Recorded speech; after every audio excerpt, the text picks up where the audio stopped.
All right, let's dive into this techno-optimism thing. You sent over this essay, It's Time to Build, by Marc Andreessen. It's really something. He's laying out this whole philosophy, almost like a manifesto, with some pretty bold ideas about technology. Yeah, he doesn't waste any time, does he? That opening quote from Walker Percy about our deranged age Yeah. kind of sets the tone right I've now. got all this amazing technology, but we're still kind of lost, trying to figure out what it all means. Totally. It's like we've mastered the tools, but we're still figuring out the whole being human thing in this crazy, fast-changing world. Yeah, and he even brings up that research from Marion Tuppy about how human progress was basically crawling along for centuries. Then, bam, the 18th century comes around, everything explodes. Right. Like, what happened there? I mean, what do you make of that? Well, I think that's where this whole techno-optimist view comes in. And it's like that Edison quote, there's a better way, find it. Techno-optimists, they really believe that we could solve problems and create a better future through technology. I get that. But there are a lot of people who aren't so sure, right? Oh, absolutely. I mean, the essay even calls out some of those common criticisms of technology. Things like job losses, societal problems, environmental damage, even the idea that technology, dehumanizes us. It actually labels these as lies. Yeah, that's a strong statement for sure. Pretty bold. Yeah, and that's definitely where some of the controversy around this whole philosophy comes from. But I think it's important to remember, the essay isn't trying to just shut down those criticisms. It's more like setting up a counter-argument. The techno-optimist rebuttal. Gotcha. And that rebuttal, it seems like it really hinges on this idea that societies, they either grow and progress or they stagnate and decline. Exactly. So growth equals progress. And progress, well, that leads to a better life for everyone. So anything that gets in the way of that growth, that's seen as a problem. Right. And you can see how that kind of clashes with some of those concerns we just talked about. Yeah, for sure. But then the essay goes on to break down these three main sources of growth: population growth, utilization of natural resources, and technology. Okay, but then it argues that those first two, they have limits. Like, Got it. we only have so much space and resources on this planet, right? That's the point. So that leaves technology as the only sustainable driver of growth. Exactly. And not just any technology, Yeah. but technology that's constantly evolving, getting better. Think about it. What we can do with a smartphone today compared to like a room-sized computer from 50 years ago. I know, it's crazy. And that's where the essay dives into the whole free market thing. It makes this really strong case for markets as being the best system for that kind of innovation, for that constant push for something better. But I'm curious, how does that actually work? Well, think of it like this giant feedback loop. The essay calls markets a discovery machine because they allow producers and consumers to interact, respond to each other's needs and desires. I see. It's all about supply and demand, driven by this thing called the price mechanism. Okay, I think I'm following. But wouldn't something like centralized planning be more efficient? Couldn't we just decide what to produce and how to distribute resources? Well, that's where this idea of Hayek's knowledge problem comes in. Okay. The essay argues that no central authority, no matter how smart, could ever have all the information needed to make the absolute best decisions for everyone. It's like trying to run a restaurant from a cookbook without actually knowing what your customers want to eat. So markets are more like a conversation then, a constant back and forth that allows for adaptation and innovation based on like real world needs and desires. Exactly. It's this constant feedback loop that drives progress. Yeah. And it's not just about new gadgets. It's about solving real problems. Like the essay talks about the Green Revolution. Technology helped us produce way more food, which helped feed a growing population and prevented famine. And that's something that directly affects people's lives, right? Speaking of impact, there's this perception that capitalism, with its whole focus on profits, doesn't really care about social welfare. But the essay argues that markets actually help alleviate poverty. Yeah, and it's not just theory. It points to real-world examples. The argument is that by letting individuals pursue their self-interest, within a framework of rules, of course, we actually create a system that benefits everyone. Remember Adam Smith's butcher, brewer, and baker. They're not doing it out of the goodness of their hearts. They're doing it because it benefited them. But in the process, they're providing us with food and drink. Right, right. It's like this invisible hand guiding everything towards better outcome, even if nobody's intentionally trying to do that. But the essay goes even further. It argues that there doesn't have to be this conflict between profits and social welfare. Yeah, it says that the wealth generated by markets can actually fund social programs and safety nets. It's not an either situation. It's about finding the right balance. Yeah, that makes sense. This is already giving me a lot to think about. It seems like the essay is building towards this idea of a powerful system where technology and free markets work together to drive progress. You're definitely picking up on the key theme here, and that's where we'll delve deeper next time. This interplay of technology and capitalism. Yeah. It's what Andreessen calls the techno-capital machine. The techno-capital machine. I like it. All right, well, we'll have to unpack that next time then. This is fascinating. Yeah, there's a lot more to explore here. That techno-capital machine, it sounds intense. What is Andreessen even talking about? He's basically saying that when you combine technology and free markets, you get this synergy, this upward spiral that just keeps driving progress and creating abundance. It's not just about the individual inventions, it's the whole system working together. And the essay says this system's got a pretty good track record, right? Oh yeah, for sure. It points out that even with all the pushback and challenges over the years, this combo, this technology and capitalism thing, it's produced some amazing results. Well, think about it. Most of the value created by technology, it actually ends up benefiting society as a whole. It's not just about profits for a few companies. Right. It's about improving the lives of billions of people. That makes sense. It's like they say, a rising tide lifts all boats. But this machine, it needs fuel, right? What keeps it running? You got it. And the essay points to two key ingredients. Intelligence and energy. Intelligence and energy, okay. And what's really interesting is that the essay argues that both of these things, they're in an upward spiral too, driven by this techno-capital machine itself. So like the more it runs, the more it fuels itself. Exactly. As more people get involved, Yeah. as humans and machines work together more, and as AI keeps advancing, our collective intelligence just keeps growing. It's like we're constantly leveling up our brains, expanding our ability to think, solve problems, create new things, and that's where AI really comes in, right? Absolutely. The essay seems super excited about the potential of AI, even calling it a universal problem solver. And it's not just hype. AI has the potential to revolutionize so many fields. Think about healthcare, personalized medicine, early diagnosis, maybe even curing diseases we thought were incurable. It's kind of mind-blowing when you think about it. And then there's this whole idea of augmented intelligence, humans working alongside intelligent machines. I mean, wouldn't that just supercharge our productivity? Absolutely. It's like giving everyone a mental upgrade. I like it. But here's the thing. All this innovation, all this problem solving, it needs energy to keep going. And not just any energy. We need clean, abundant, sustainable energy sources. And that's where the essay gets into nuclear power, right? It makes a pretty strong case for both fission and fusion. Yeah. It even tackles those concerns head on about safety and waste disposal. Why do you think it takes such a strong stance on that? Well, I think it goes back to that core principle of growth and progress.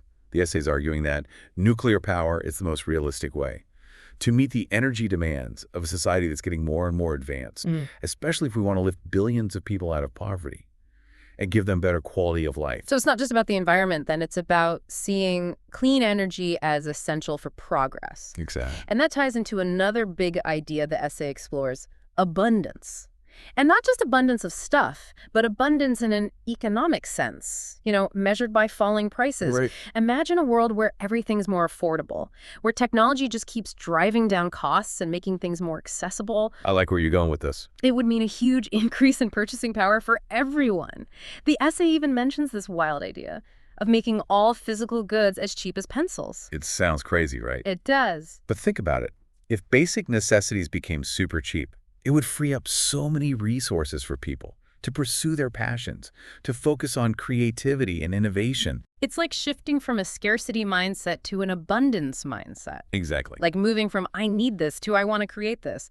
But wouldn't that require a huge change in our values? I mean, do we even have the capacity for that kind of shift? That's a great question, and it's something that techno-optimists believe is possible. The essay connects this abundance idea to the idea of a much larger global population. It brings up Julian Simon, who argued that people are the ultimate resource. Oh, interesting. So the more people there are, the more ideas, more innovation, more progress. That's the thinking. And with this material abundance, the Earth could potentially support way more people than we have now. Wow. How many are we talking? The essay suggests a figure of 50 billion or even more, all living in this world of technological abundance. That's a lot of people. But it's not all sunshine and roses, is it? The essay acknowledges that techno-optimism isn't about creating some perfect utopia. You're right. The essay recognizes that human nature is messy, Yeah. and we don't have all the answers. So it's about being realistic, right? Yeah, it emphasizes having a balanced perspective, being willing to acknowledge the trade-offs, and make some tough choices. Because there are still limitations, still challenges to overcome. Absolutely. It's not about ignoring the problems or pretending everything's perfect. It's about believing that we can solve those problems and create a better future. Even if that future isn't always easy or obvious. I like that. But that brings us to another interesting point the essay makes. The idea that there are actually forces working against this whole vision of progress. Right. Andreessen calls them the enemies of techno-optimism. It sounds kind of dramatic. Are we talking about evil corporations or something? No, not really. The essay makes it clear. Hmm. It's not talking about people specifically, but about ideas, mindsets, ideologies, things that get in the way of progress. And these enemies, they're often well-intentioned, but their beliefs and actions can end up having negative consequences. So what kind of ideas are we talking about? Well, the essay throws out a lot of terms: existential risk, sustainability, ESG, even things like social responsibility and stakeholder capitalism. Those don't sound bad on the surface. And that's the point. These ideas often come from legitimate concerns, but the essay argues that sometimes they can be taken too far and end up focusing on limitations instead of possibilities. Okay, so can you give me an example? Sure. Think about the concept of sustainability, as it's often used today. It's obviously good to be mindful of our impact on the environment. But the essay argues that some interpretations of sustainability can actually become anti-growth, leading to policies that stifle innovation and limit our ability to solve problems. So it's about finding that balance again, right? Not rejecting those ideas completely, but also not letting them hold us back from progress. Exactly. It's about recognizing the potential downsides, but also not letting fear paralyze us. And that's where the essay gets really interesting. It challenges us to think critically about these so-called enemies of techno-optimism, to understand where they're coming from, and to offer a different perspective. It's about having a conversation, right? Not just shutting down opposing viewpoints. Exactly. But how do we actually counter these ideas in practice? How do we convince people that technology can be a force for good, even with all the potential risks? The essay has a few suggestions. It argues that the best way to fight bad ideas is with good ideas. We need to make a strong case for the benefits of technology to show how it can solve problems, improve lives, create a more abundant future. It's about sharing stories of success and inspiring people with a vision of what's possible. Right. But isn't that easier said than done? How do you change someone's mind when they're convinced that technology is a threat? That's where understanding the psychology comes in. The essay suggests that a lot of people who hold these anti-technology views, they're driven by what's called resentment. Resentment. It's like this deep-seated resentment, bitterness. So it's not just about logic and facts then. It's about emotions too. Exactly. It's about addressing those feelings of resentment, showing people that technology can empower them, not control them, offering a vision of hope and possibility instead of just fear and doom. And this is where the essay's call to action comes in, right? Right. It's urging us to become active participants in shaping the future, to embrace the values of techno-optimism, and to join this movement of progress. But what does that actually look like in practice? That's the question, isn't it? The core message is this: we need to become builders, not bystanders. We need to reclaim our agency and recognize that we have the power to shape technology, not just be shaped by it. I like that. Become builders. Okay, so what does that mean? Does everyone need to become a programmer or engineer? It's not really about everyone needing specific skills or anything. It's more of a mindset, this idea of seeing the world, not as something that just happens to us, but something that we can actually shape and change and improve. Yeah, I get that. We often hear this narrative that technology is this unstoppable force, and we're just kind of helpless, along for the ride. But this essay is saying, no, we're not helpless. We have a choice. We can steer. We can choose the direction. We can shape technology to fit our values. Exactly. That's powerful. And that brings us back to that whole building metaphor. It's about taking action, not just talking. Right. It's about getting our hands dirty. Yeah. And creating something new. I like that. The essay even compares it to, like, the hero's journey. Oh, yeah, I saw that. Venturing into the unknown, facing challenges, and coming out the other side transformed. It's a pretty epic way to think about innovation, isn't it? It is. And it shows how important it is to take risks, Yeah. to be okay with experimenting and maybe even failing sometimes, and learning from those mistakes, building the future. It's not always going to be easy. There will be setbacks, challenges along the way. Of course. But it's about pushing forward, Yeah. pushing those boundaries. And it's not just about building physical things, right? It's about systems, institutions, communities, maybe even building better versions of ourselves. Absolutely. You hit the nail on the head. And the essay really emphasizes that. This isn't just for a select few, this whole building the future thing. It's for everyone. Everyone can be a builder. Exactly. It's about democratizing technology, empowering people to become creators, not just consumers. I love that. Unleashing that creative potential in everyone. Giving people the tools, the opportunity to really make a difference. But with all this talk about progress and building, we can't just ignore the ethical questions, can we? We can't. I mean, technology, it can be used for good or for bad. For sure. How do we make sure we're building a future that benefits everyone? That's the big question, right? And the essay doesn't shy away from that. It acknowledges that technology can have both positive and negative consequences. It reminds us that technology itself, it's neutral. It's the choices we make, the values we embody, that ultimately determine the outcome. So it's about being mindful, Yeah. being responsible, thinking about the impact of our choices. Absolutely. It's not about blindly embracing every new gadget that comes along.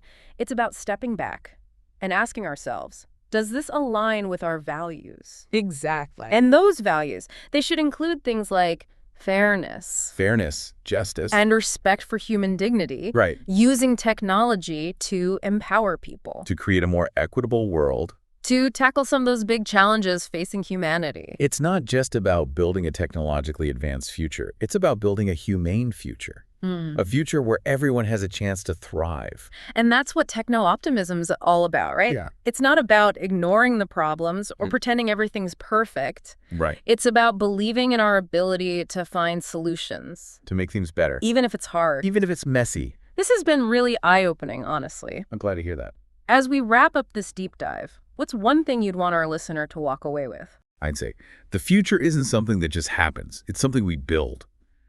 And technology, in the right hands, in the hands of people who are optimistic, ambitious, and ethical, well, it can be the most powerful tool we have to build that future. That's a great point. And it's not just about grand visions or anything. It's about the small choices we make each day, the actions we take, the values we live by. So go out there and build something amazing, something that makes you proud, something that contributes to a better future for everyone. Yeah, and never underestimate the power of one person to make a difference. That's a great note to end on. Thanks for joining us for this deep dive into techno-optimism. We hope you learned something, maybe had some of your assumptions challenged, and maybe even felt a little bit inspired. Keep exploring, keep learning, and keep building. We'll see you next time.